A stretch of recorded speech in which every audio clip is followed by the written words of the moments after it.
Kagagaling lang ni Lakay sa bazar, sa market. Kasi bumili siya ng mga pagkain ng kambing namin. Tapos namalingki na din siya. Bumili din siya ng mga kailangan. Ito yung aking pinabili. Cauliflower, cabbage, lemon. Ano ito? Ano ito siguro? 100 rupees. So, 20 pesos lang ito. Tapos, ito naman ay tigwa 1 kilo. 70 rupees. Tapos, ito 70 rupees din. So, in peso, nasa 14 pesos lang ito. 1 kilo. And then, ito yung orange. Free ito nung bumili siya ng bawang. Ayan. Bawang 800 rupees. Tapos, may free na green chilies. Pag convert sa peso ay nasa 160 pesos itong 1 kilo na garlics kasi naubos na yung garlics namin. Ito bali yung free na binigay And then itong talong din, free ito kasi kulubot na. Kaya para sa aming kambing. So nagbayad lang siya ng 100 rupees. So in peso ito nasa 20 pesos lang. Ayan.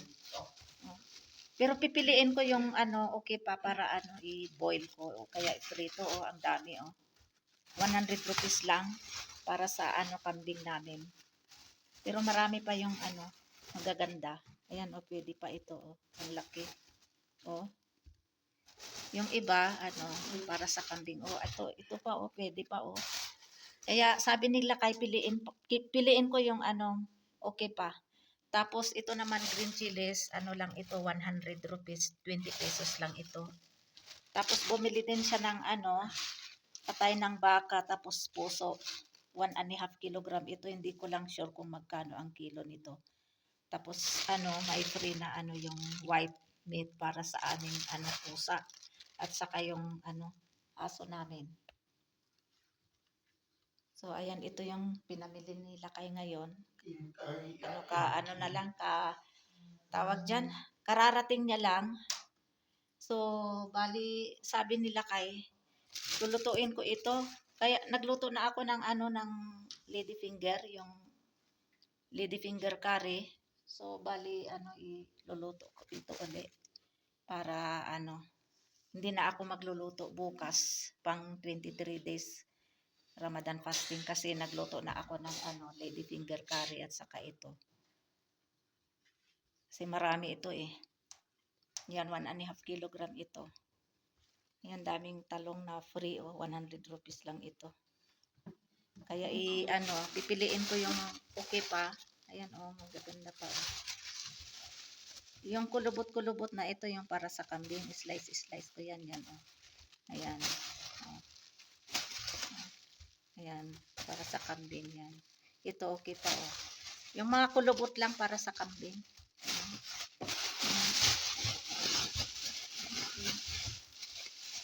Ayan.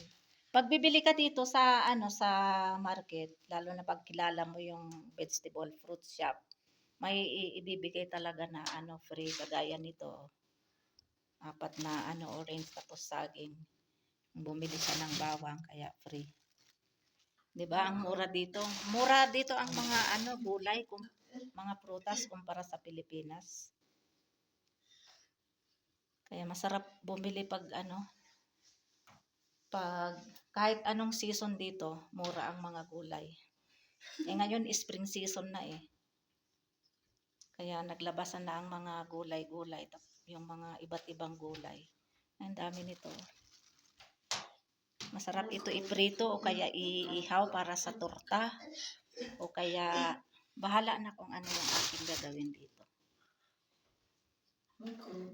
Alhamdulillah, nakapalingki na naman sila kay. So ito, gagawin ko dito ay hugasan ko ito tapos slice para lutuin ko pang namin, pang 22 days Ramadan fasting. So bali ang putahe ko ngayon ay 2. Recipe ko ngayon ay 2. Yung lady finger curry, paluto na yon. Yan, magsasaing din ako ng kanin. Ayan ang daming talong Oh. Ayan, ito pwede. Ayan, oh. Marami pang hindi, marami pang pwedeng lutuin. Ayan, pakinabangan, oh. Ayan, green chilies, mura, mura lang, oh. 100 rupees lang ito, nasa 20 pesos lang. Yan, dami, oh. Ay, sarap. Sarap ito, itorta. Yan, ah. Alhamdulillah. Alhamdulillah.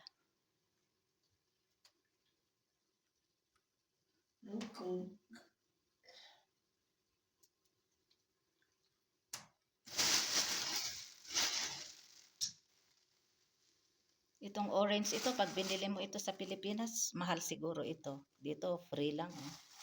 Oh, ang laki. Tapos saging.